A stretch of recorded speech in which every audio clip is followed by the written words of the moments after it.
अस्सलामु अलैकुम व रहमतुल्लाहि तआला व बरकातुहू। अल्हम्दुलिल्लाहि वलिही वस्सलातु वस्सलामु अला नबिय्यिही व अला आलिहि मुतअद्दिबीना बिअदाबिही अम्मा बाद। फ़अऊज़ु बिल्लाहि मिनश शैतानिर रजीम। बिस्मिल्लाहिर रहमानिर रहीम। या अय्युहल्लज़ीना आमनू तक़ुल्लाहा व क़ूलू क़ौलन सदीदा युस्लिह लकुम अअमालकुम व यग़फिर लकुम ज़ुनूबकुम व मन युति'िल्लाह व रसूलहु फ़क़द फ़ाज़ फ़ौज़न अज़ीमा। आमनु बिल्लाह सदक़ल्लाहुल मौलानाल अज़ीम व सदक़ रसूलुहुन नबियुल करीम व नहनु अला ज़ालिका लमिनश शाहिदीन व शाकिरीन वल्हम्दुलिल्लाहि रब्बिल आलमीन। ऐ शहंशाह मदीना अस्सलातु वस्सलाम, ज़ीनते अर्शे मुअल्ला अस्सलातु वस्सलाम। रब्बि हबली उम्मती कहते हुए पैदा हुए, सुभान अल्लाह। रब ने फरमाया कि बख्शा अस्सलातु वस्सलाम। मोमिनों पढ़ते रहो तुम अपने आका पर दुरूद, है फरिश्तों का वजीफा अस्सलातु वस्सलाम। मैं सुन्नी हूँ जमीले क़ादरी मरने के बाद मेरा लाशा भी कहेगा अस्सलातु वस्सलाम। हुसूले बरकत व सवाब के लिए गुंबदे खुजरा में आराम फरमाने वाले आका व मौला जनाबे अहमद मुज्तबा मोहम्मद मुस्तफ़ा सल्लल्लाहु तआला अलैहि व आलिहि वसल्लम की बारगाह में दुरूद व सलाम का नजराना पेश करें और पढ़ें अल्लाहुम्मा सल्ली अला सय्यिदना व शफीइना व हबीबिना व नबिय्यिना व मौलाना मुहम्मद बारिक वसल्लिम सल्लु अलैहि सलातन व सलामन अलैका या रसूलल्लाह सल्लल्लाहु तआला अलैहि व आलिहि वसल्लम।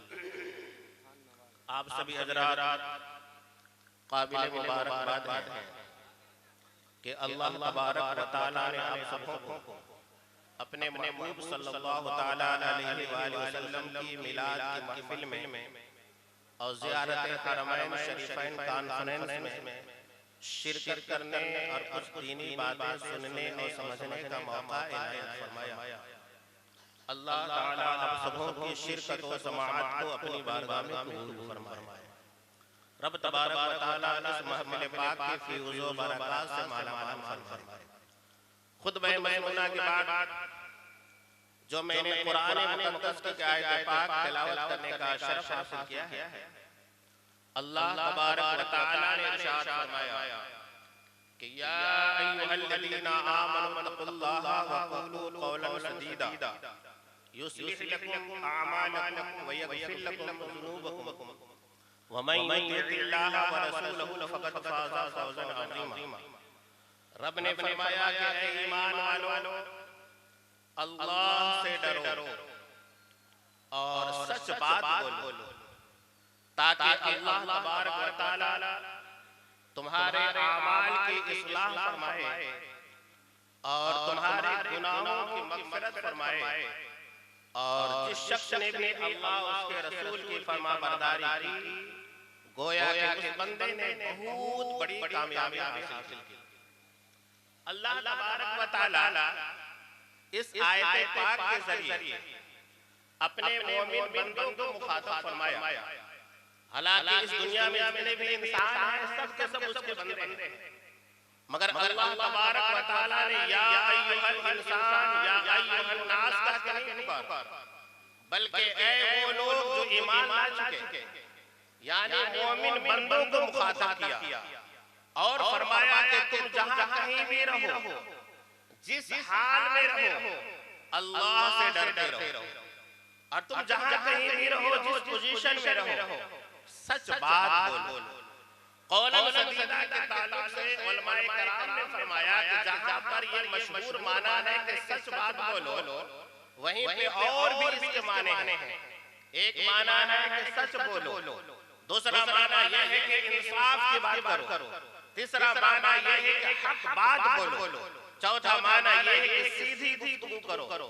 यानी अल्लाह तबारक व तआला हमें और आपको, पूरी कायनात के मुसलमानों को सच बोलने वाला बनाना चाहता है, इंसाफ की बात करने वाला बनाना चाहता है, हक बात बोलने वाला बनाना चाहता है, सीधी गुफ्तगू करने वाला बनाना चाहता है। अगर हम और आप सच बात बोलने लगे, इंसाफ की बात करने लगे, हक बयानी से काम लेने लगे, जहां भी कहीं भी बात आ जाए इंसाफ की बात करें, तो अल्लाह तबारक व तआला हमें और आपको इनाम के तौर पर 2 इनाम हमें अता फरमाएगा। पहला इनाम ये मिलेगा कि अल्लाह हमारे अमाल की इस्लाह करेगा, और दूसरा इनाम ये मिलेगा कि अल्लाह ताला हमारे गुनाहों को माफ करेगा। तो जो बंदा चाहता है कि हमें अल्लाह की तरफ से आमाले इस्लाह हो जाए, हमारे गुनाह माफ हो जाए, उस बंदे के लिए जरूरी है कि जहां कहीं भी रहे सच बात बोला करे, और उससे पहले अल्लाह ताला से डरा करे। इसलिए कि जो बंदा अल्लाह से डरता रहेगा, कभी भी उससे किसी किस्म का गुनाह नहीं होगा। अगर कोई गुनाह सरजद हो जाए किसी वजह से, फौरन अल्लाह की बारगाह में तौबा करेगा। इसलिए कि जिसके दिल में खौफ खुदा होगा, जिसके दिल में खशियत इलाही होगी, जो बंदा हमेशा अल्लाह से डरा करेगा, जब नमाज का वक्त आ जाएगा नमाज पढ़ने के लिए फौरन तैयारियों में लग जाएगा। अगर रमजान के महीने आ जाएगा तो रोजा रखना शुरू कर देगा, मालिक निसाब हो जाएगा, लेकिन पैसे जोड़कर ज़कात देना शुरू कर देगा, साहिब इस्तिताअत होने की सूरत में फौरन हज के लिए रवाना हो जाएगा। हमेशा वो बंदा अल्लाह के डर से नेक काम करता रहेगा, और फरमाया कि जिसके दिल में अल्लाह का खौफ हो जाए, बंदा हमेशा गुनाह करता है, गुनाहों से बचा करता है, नेक किया करता है। और फरमाया कि जहां कहीं भी रहो सच बात बोलो। अगर हम सच बात बोलना शुरू कर दें, हक बात बोलना शुरू कर दें, इंसाफ की बात करना शुरू कर दें, तो हमारा शुमार अच्छे लोगों में होना शुरू हो जाएगा, और अल्लाह ताला हमारे अमाल की इस्लाह फरमा देगा।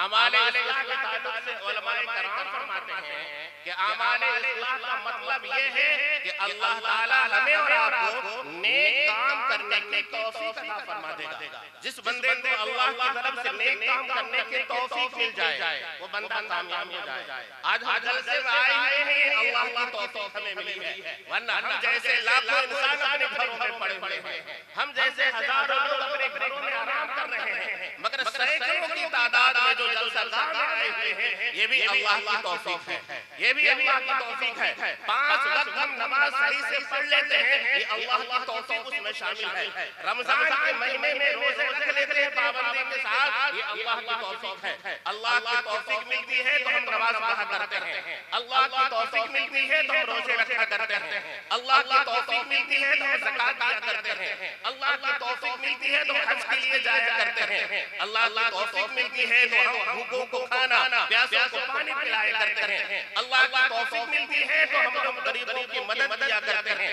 ये सब के सब अल्लाह की तौफीक से हुआ करती है। तो अल्लाह ताला ने फरमाया कि हम तुम्हें नेक काम करने की तौफीक देंगे, और उन नेक काम करने के दरमियान कोई गुनाह हो जाए तो उसे माफ भी करेंगे। अल्लाह ने फरमाया युस्लिह लकुम आमालकुम व यगफिर लकुम जुनूबकुम, हम तुम्हारे अमाल की इस्लाह करेंगे और हम तुम्हारे गुनाहों को माफ करेंगे। तौफीक को समझना हो एक छोटा सा वाकया सुनिए। हजरत मूसा अलैहिस्सलाम को अल्लाह तबारक व तआला ने इरशाद, अल्लाह तबारक व तआला ने हजरत मूसा अलैहिस्सलाम से इरशाद फरमाया कि ऐ मूसा, अब बाजू वाले गांव में चले जाइए और वहां पे फलां बंदे से मुलाकात कीजिए। मुलाकात करने के बाद उस बंदे से सूई तलब कीजिए। अल्लाह तबारक व तआला के हुक्म की तामील करते हुए मूसा अलैहिस्सलाम बाजू वाले गांव में गए, अपने गांव से दूसरे गांव में गए, और जाने के बाद उस बंदे को तलाश किया। तलाश करने के बाद उस बंदे से मुलाकात की। मुलाकात करने के बाद अपना तारुफ कराया। तारुफ कराने के बाद कहा कि हम तुम्हारे घर आए हैं, परदेसी आदमी हैं, दूसरे गांव से आए हैं, तुम्हारे गांव में आने के बाद हमें एक सुई की जरूरत पड़ गई है, तुमसे उस सुई का हम मुतालबा कर रहे हैं। उस बंदा एक सुई देने से इनकार कर गया। कहा कि मैं दर्जी आदमी हूं, इसी सुई से कपड़ा सिला करता हूं, कपड़ा सिलता हूं तो हमारा घर चलता है, कपड़ा सिलता हूं उससे पैसे आते हैं, जिस माहल व अयाल का खर्चा उठाते हैं, ये सुई दे देंगे तो फिर हमारा घर कैसा चलेगा, हम हमारा कारोबार पर जाएगा, काम में महसूसी आ जाएगी, लिहाजा आपको एक सुई नहीं दे सकते हैं। हजरत मूसा अलैहिस्सलाम खाली हाथ अपने घर तशरीफ ले आए। फिर चंद दिनों के बाद फिर अल्लाह का हुक्म हुआ कि मूसा आप फिर उसी बंदे के पास चले जाइए और एक सुई मांग लीजिए। अगर हम आप होते तो इनकार कर जाते, मगर मूसा अलैहिस्सलाम ने इनकार नहीं किया। ये नहीं कहा कि ऐ मेरे रब, आज से चंद दिन कबल उस बंदे के पास गए थे, सुई मांगा था, देने से इनकार कर गया, मगर कोई मुंह से हम उसके पास दोबारा जाए, मगर अल्लाह का हुक्म के तामील करते हुए फिर दोबारा गए।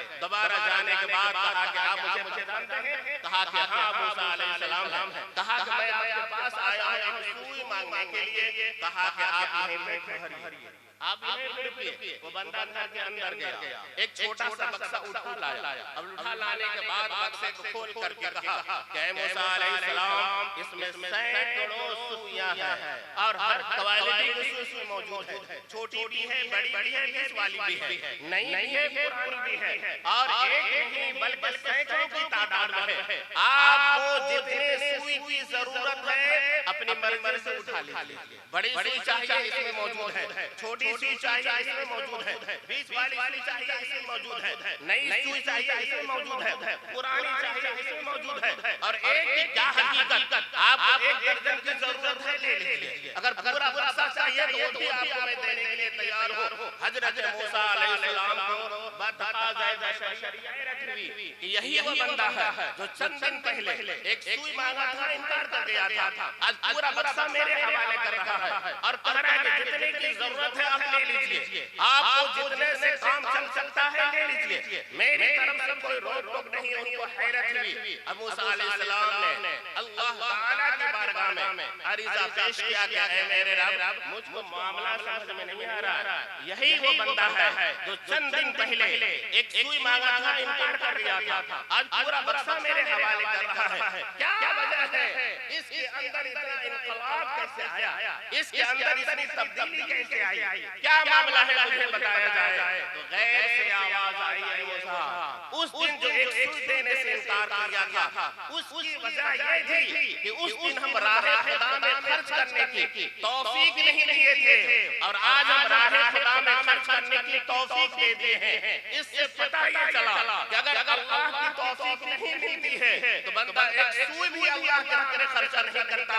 तौफीक मिल जाती है तो पूरा खजाना बनाने के लिए तैयार हो जाता है। तो अगर कोई बंदा आज की तारीख में नमाज पढ़ा कर रहा है तो अल्लाह का शुक्र अदा करे, रमजान के रोजे रख रहा है तो अल्लाह का शुक्र अदा करे, ज़कात दे रहा है तो अल्लाह का शुक्र करे, हज को जा रहा है तो अल्लाह का शुक्र करे, गरीबों की मदद कर रहा है तो अल्लाह का शुक्र करे। इसलिए कि ये सारी नेकियां जो कर रहा है अल्लाह की तौफीक से कर रहा है, ये जो नेक काम है जो अंजाम दे रहा है अल्लाह की तौफीक से दे रहा है। लिहाजा हर बंदे पर जरूरी है कि यही अल्लाह की बारगाह में दुआ किया करे कि ऐ मेरे रब, मुझे कोई नेक काम करने की तौफीक अता फरमा दे। अगर ये दुआ आपकी कबूल हो गई तो आप नमाज भी पाबंदी के साथ पढ़ा करेंगे, रोजे भी सही से आप रखा करेंगे, ज़कात भी सही से निकाला करेंगे, कोई भिखारी आपके घर आ जाए उसकी मदद भी किया करेंगे, कोई प्यासा पुकारे पानी के लिए तो फौरन तलब उसकी तलब पूरी कर देंगे। ये सब काम होगा तौफीक इलाही से, और ये तौफीक हमें मिलेगी कब? जब हम अल्लाह से डरा करेंगे और सच बोला करेंगे। अगर हमने सच बोलना शुरू कर दिया, इंसाफ की बात करनी शुरू कर दी, हक बोलना शुरू कर दिया तो अल्लाह ताला हमें इनाम के तौर पर हमारे अमाल की इस्लाह करते हुए नेक काम करने की तौफीक अता फरमाए। आमीन आमीन। जो बंदा तौफीक इलाही चाहता है कि मुझको तौफीक मिले अल्लाह की तरफ से, वो ये तहैया कर ले कि आज के बाद हम हमेशा अल्लाह से डरा करेंगे और जब भी जरूरत पड़ेगी हम हमेशा सच बोला करेंगे। जब हम कभी बुलाए जाएंगे तो इंसाफ की बात करेंगे, कहीं जरूरत पड़ेगी तो हक बात करेंगे, सीधी गुफ्तगू करेंगे, इस उम्मीद पर कि अल्लाह हमारे अमाल की इस्लाह करेगा और हमारे गुनाह को माफ करेगा। आगे फरमाया अल्लाह ने कि जिस शख्स ने अल्लाह उसके रसूल की फरमा बरदारी की, गोया उस बंदे ने बहुत बड़ी कामयाबी हासिल की। अल्लाह ताला हमें और आपको, पूरी कायनात के मुसलमानों को हमेशा अल्लाह ताला से डरते रहने और सच बात बोलने की तौफीक अता फरमाए। अल्लाह ताला हम सबों को नेक काम करने की तौफीक अता फरमाए। आमीन। वजाह सय्यदुल अंबिया वल मुरसलीन व आखिरु दअवाना अल्हम्दुलिल्लाहि रब्बिल आलमीन। अस्तगफिरुल्लाह रब्बी मिन कुल्लि ज़ंबिन व अतूबु इलैहि। अशहदु अन ला इलाहा इल्लल्लाह व अशहदु अन्ना मुहम्मदन अब्दुहु व रसूलुहु। अस्सलामु अलैकुम व रहमतुल्लाहि तआला व बरकातुहू।